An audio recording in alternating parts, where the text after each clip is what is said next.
آپ حضرات کو ایک قرآنی وظیفہ دے کر گفتگو ختم کر دوں اور اسے ہدیہ سمجھیں. اگر آپ یہ چاہتے ہیں کہ صدق کے ساتھ مکمل وابستگی مقام صدق پہ فائز ہو جائے اور شروع سے آخر تک آپ کا سفر زندگی صادقانہ ہو قولاً و عملاً، تو قرآن مجید نے جو دعائیں اپنے پیغمبر کو سکھائی ہیں، اللہ نے جو دعائیں اپنے پیغمبر کو سکھائی ہیں، ان دعاؤں میں دو دعاؤں کا تذکرہ کر دوں آپ کے ساتھ.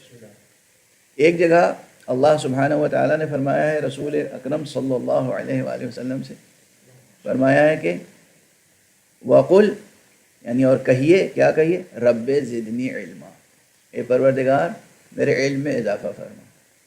دوسری جگہ کیا فرمایا؟ تو یہ وظیفہ ہمارا آپ کا بھی کہ ہم ہمیشہ رب زدنی علما زبان سے بھی کہیں، دعا بھی کریں اور خود ازدیاد علم کی کوشش بھی کریں، یعنی علامہ نہ بن جائیں، ہمیشہ طالب علم بنے رہیں، طلب علم کا سلسلہ جاری رکھیں. یہ ایک وظیفہ ہے.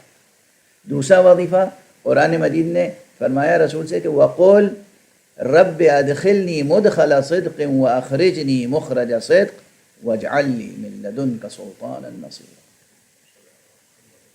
تو یہ گویا دعائے قرآنی ہے. بین القوسین کیا؟ رب ادخلنی مدخل صدق واخرجنی مخرج صدق واجعل لی من لدنک سلطانا نصیرا.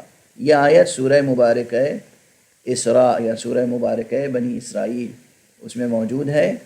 اس آیت کو یہی فقرہ بس رب سے، رب ادخلنی مدخل صدق واخرجنی مخرج صدق واجعل لی من لدنک سلطانا نصیرا، اسے اپنے ہر قنوت میں سجدے میں تلاوت کریں دعا کی نیت سے.